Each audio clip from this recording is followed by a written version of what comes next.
La Santa Escala. Primer escalón. Dios, nuestro Señor y Rey, que es bueno, más que bueno, y enteramente bueno, es cosa muy conveniente cuando uno se dirige a los servidores de Dios, comenzar nuestra oración con su santo nombre. Tuvo por bien honrar a todas las criaturas racionales que Él creó, con la dignidad del libre albedrío. Entre estas criaturas, unas son sus amigos, otras son sus fieles servidores, otras sus servidores inútiles, otras le son extrañas y otras por fin son sus totalmente impotentes adversarios. Amigos de Dios, venerado Padre, según nosotros lo entendemos, ignorantes y rudos como somos, son aquellas sustancias intelectuales e incorpóreas que lo rodean. Sus fieles servidores son aquellos que en todo, infatigables y sin hesitar, hacen su santísima voluntad. Sus servidores inútiles son aquellos que, habiendo sido lavados con el agua del santo bautismo, no cumplen el compromiso contraído. Nosotros consideramos como extraños y enemigos de Dios a todos aquellos que viven sin el bautismo, a cuya fe está plagada de errores. Sus adversarios, finalmente, son aquellos que, no contentos con haber sacudido de sí el yugo de la ley de Dios, persiguen con todas sus fuerzas a quienes procuran guardarla. Extendernos acerca de cada una de las categorías requeriría, llegando el caso, un tratado especial, y no conviene a mi ignorancia disertar ahora tan largamente sobre este tema. Hablaremos entonces a continuación acerca de aquellos que justamente merecen ser llamados fidelísimos siervos de Dios. Ellos, con la potentísima fuerza de su caridad, son quienes nos impulsan a tomar esta carga. Por obediencia a ellos, extendemos sin dilaciones nuestra ruda mano y tomamos de la suya la pluma de la enseñanza. La humedecemos en la tinta de la humildad, oscura y resplandeciente a la vez, para escribir con ella sobre sus blancos y humildes corazones como sobre pergaminos, o mejor, como sobre espirituales tablas, las palabras de Dios, que son en verdad divinas simientes, y según este principio. Dios es la vida y la salvación de todos los seres dotados de libre albedrío, de los fieles y de los infieles, de los justos y de los pecadores, de los piadosos y de los impíos, de aquellos que están sometidos por sus pasiones y de aquellos que alcanzaron la impasibilidad, de los monjes y de los seculares, de los sabios y de los ignorantes, de los sanos y de los enfermos, de los jóvenes y de los viejos, y como la fusión de la luz, como la visión del sol, como la alternancia de estaciones, a todos beneficia, ya que Dios no hace acepción de persona. Romanos 2:11. Y para definir alguno de los vocablos que más hacen a nuestro propósito, decimos que impío es aquel ser racional y mortal que se aparta voluntariamente del camino, que considera a su propio Creador siempre existente como no existente. Inicuo es aquel que interpreta la ley divina según su propio sentido pervertido, que se cree poseedor de la fe cuando en verdad profesa una herejía que se opone a Dios. Cristiano es aquel que tanto como lo es posible a un hombre imita a Cristo en palabras, en obras y en pensamiento, creyendo firmemente en la Santísima Trinidad. Amigo de Dios es aquel que usa debidamente y en forma ordenada las cosas naturales, sin dejar jamás, en cuanto ello está en sus manos, de hacer el bien. Continente es aquel que, puesto en medio de las tentaciones y trampas, trata de imitar la forma de ser de quienes han trascendido eso. Monje, esta es la condición y el estado de los incorporales en un cuerpo material y sucio. Monje es aquel que lleva los ojos del alma puestos siempre en Dios y hace oración en todo tiempo, en todo lugar y en todo negocio. Monje es una perpetua contradicción y violencia ejercida sobre la propia naturaleza, y una vigilantísima e infatigable guarda de los sentidos. Monje es un cuerpo casto, una boca pura y un espíritu iluminado.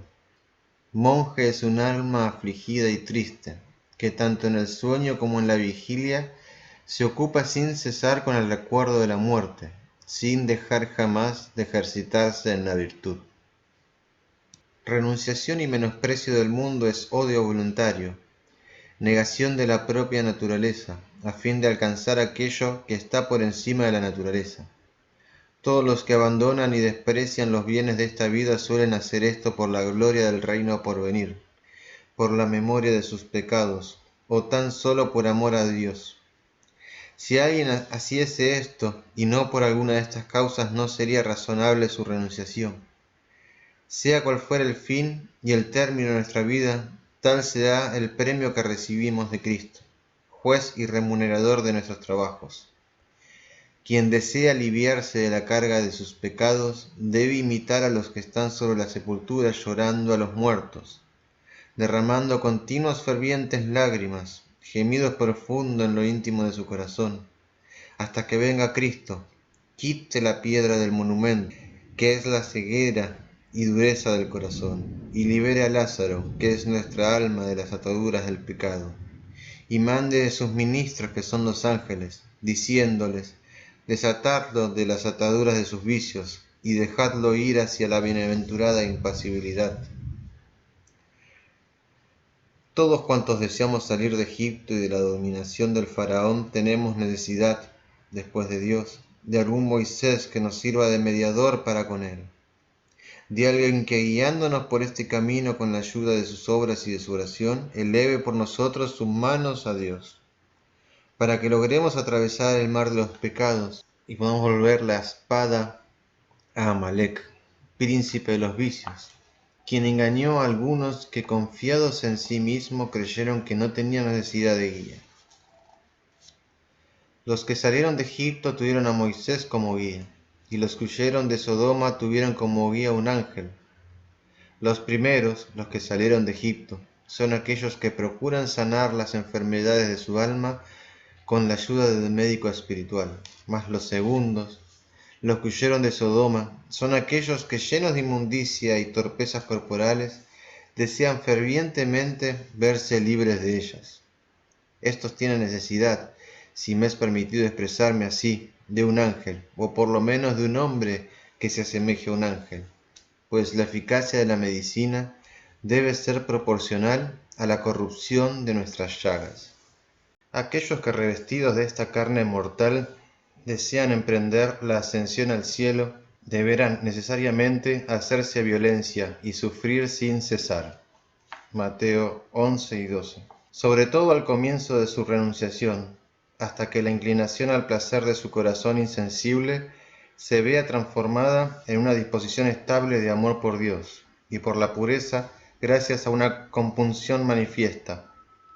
Grandes y penosos esfuerzos serán necesarios, y muchas penas secretas, sobre todo después de una vida de negligencia, para lograr que nuestro intelecto, semejante a un niño goloso y regañón, a fuerza de dulzura, de simplicidad y de celo, pueda amar tan solo la vigilancia y la pureza. Mientras tanto será menester mucho coraje. Si, dominados por las pasiones débiles como somos, nos presentamos ante Cristo con una fe viva, con nuestras franquezas y nuestra impotencia espiritual, confesándolas ante Él, nosotros obtendremos ciertamente su asistencia más allá de nuestros merecimientos, y alcanzaremos su favor y su gracia, si con eso procuramos sumirnos en el abismo de la humanidad. Y alcanzaremos su favor y su gracia, si con eso procuramos sumirnos en el abismo de la humildad. Todos los que osan emprender este combate duro, áspero y al mismo tiempo fácil, deben saber que les será preciso arrojarse al fuego, a fin de hacer que el fuego inmaterial habite en ellos. Que cada cual, por lo tanto, se pruebe a sí mismo, que coma de este pan celestial con amargura, que beba de este cáliz suavísimo con lágrimas, no sea que el combate se torne su juicio y su condenación. Si es verdad que no todos los bautizados alcanzan la salvación, miremos con atención por temor a que este peligro se haga extensivo a quienes profesan la religión. Aquellos que emprenden este combate deben renunciar a todo y menospreciarlo todo, reírse de todo, rechazarlo todo, a fin de poseer un fundamento sólido. Este buen fundamento está sustentado por 3 columnas: inocencia, ayuno y templanza. Y todos los que se vuelven niños en Cristo deben comenzar por allí, tomando ejemplo de los que son niños en edad, en quienes no se puede encontrar perversidad, ni disimulo, codicia desmedida, ni vientre siempre insatisfecho, fuego de lujuria, ni ardor salvaje en sus cuerpos, porque conforme a la leña de los manjares se producen los incendios. Es en verdad una cosa odiosa y peligrosa el hecho de que aquel que comienza lo haga con flojedad y blandura, pues suele ser esto el indicio de la caída venidera.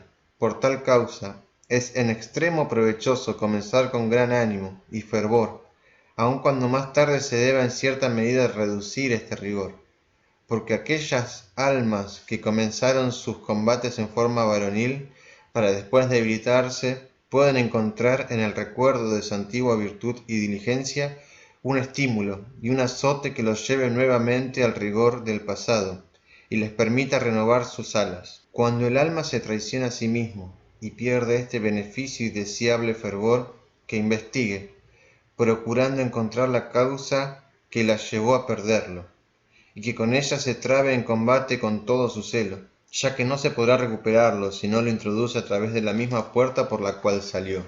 Aquel que renuncia al mundo movido por un sentimiento de temor es semejante al incienso. Cuando se quema, al principio huele bien, mas termina transformándose en humo.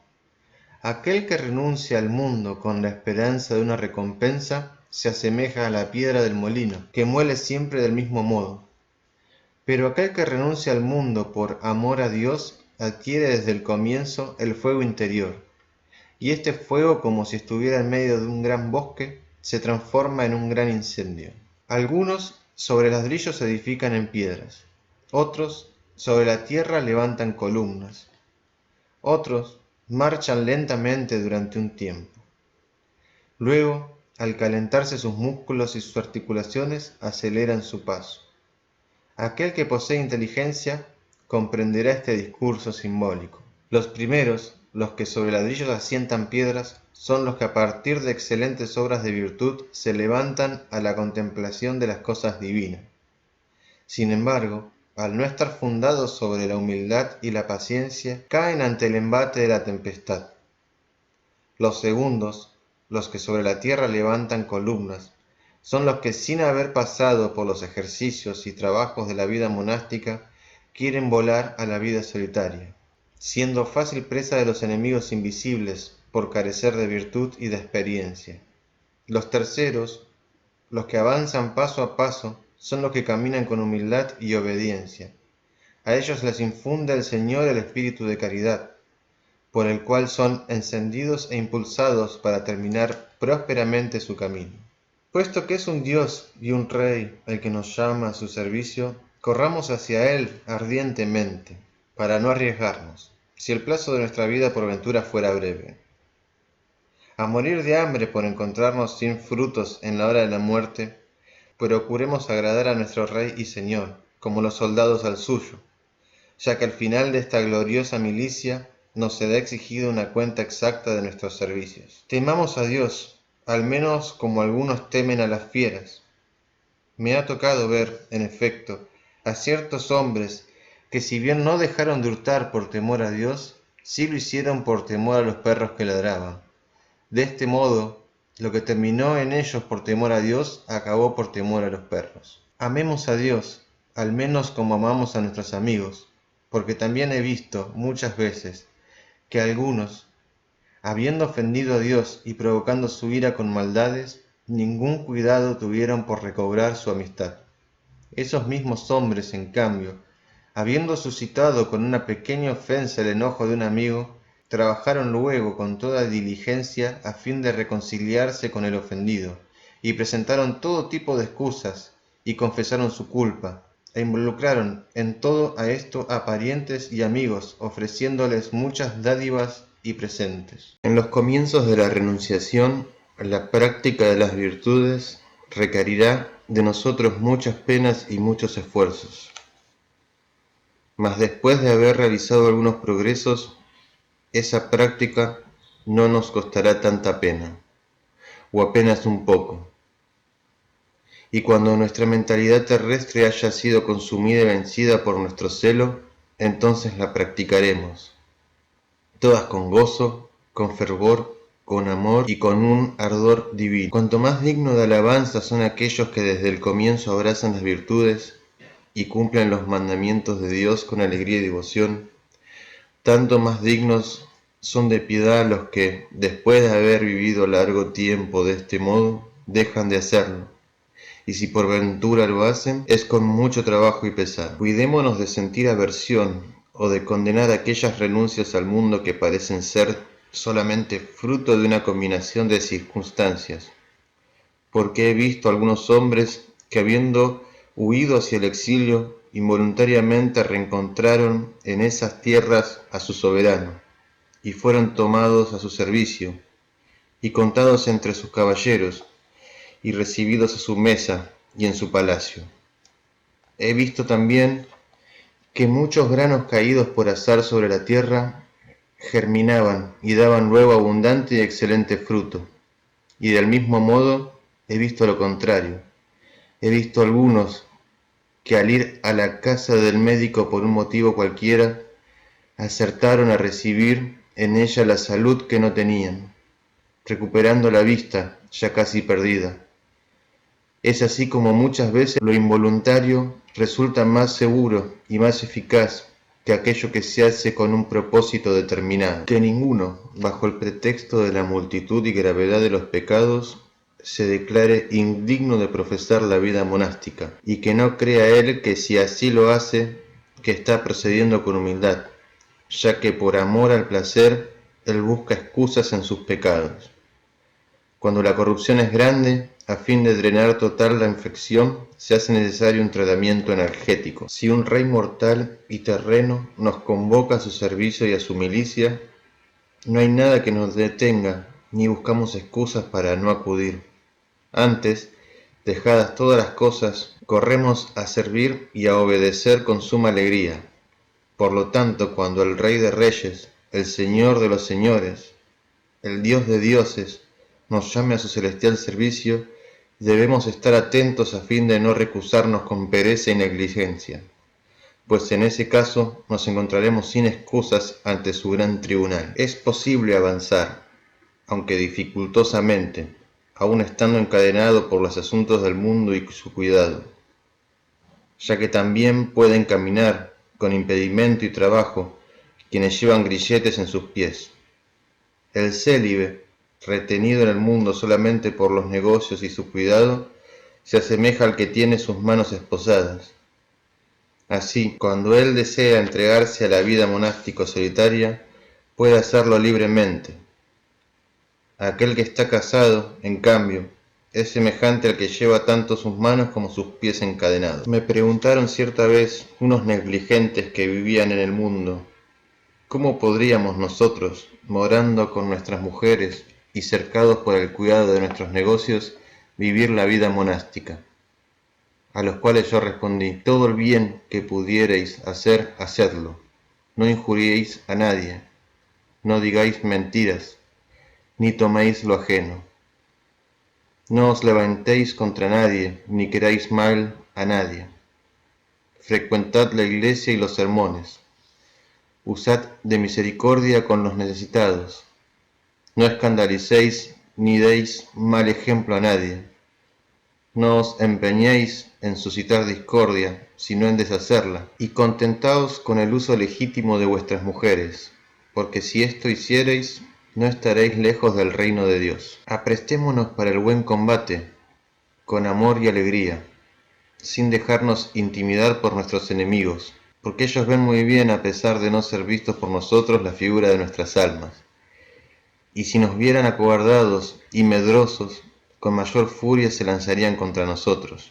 Por lo tanto, con gran coraje, alcemos nuestras armas contra esos pícaros que no atacan a los combatientes resueltos. En su deseo de adaptar el combate a nuestras fuerzas, suele el Señor suavizar las primeras batallas de los principiantes y de los nuevos guerreros, a fin de que ellos no retornen al mundo espantados por la grandeza del peligro.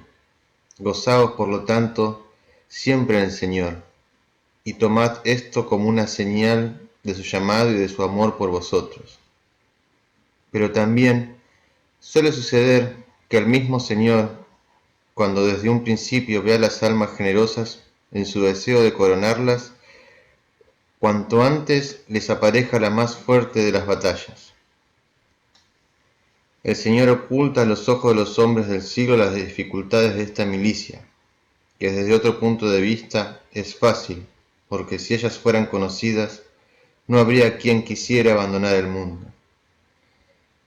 Ofrenda a Cristo los trabajos de tu juventud, y podrás gozar en la vejez el tesoro de la impasibilidad, ya que son los bienes acumulados durante la mocedad los que nos reconfortan y alimentan en la debilidad de nuestra vejez. Trabajemos los jóvenes ardientemente y corramos con sobriedad y vigilancia, ya que la hora incierta de la muerte nos aguarda en todo instante.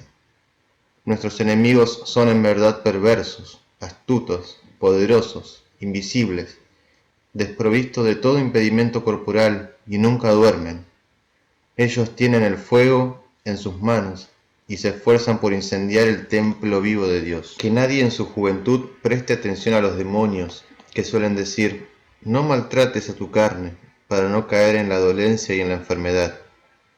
Pues de este modo ellos hacen al hombre blando y piadoso consigo mismo. Son muy pocos, en efecto, en estos tiempos que corren, los que mortifican en todo su carne, aunque algunos se abstienen de muchos y delicados manjares.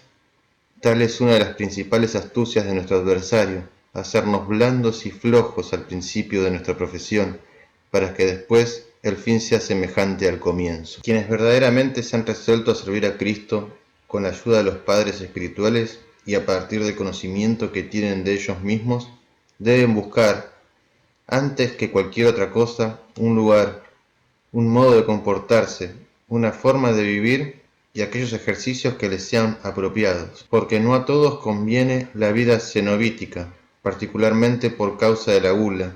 Del mismo modo tampoco la vida eremítica es para cualquiera. En este caso, por causa de la ira, que cada cual examine ahora el estado que más le cuadra. El estado monástico, de una manera general, comprende 3 modos de vivir.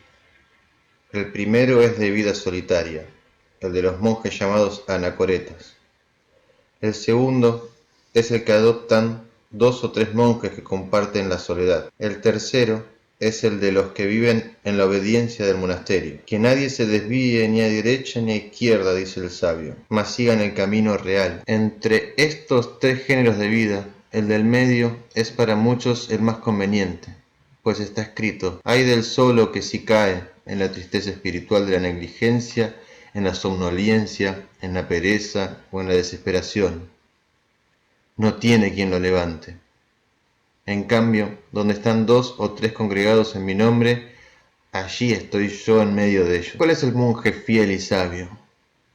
Monje fiel y sabio será aquel que haya conservado íntegro su fervor hasta el fin de su vida, sin haber dejado de acrecentar día tras día, fuego sobre fuego, fervor sobre fervor, deseo sobre deseo y celo sobre celo.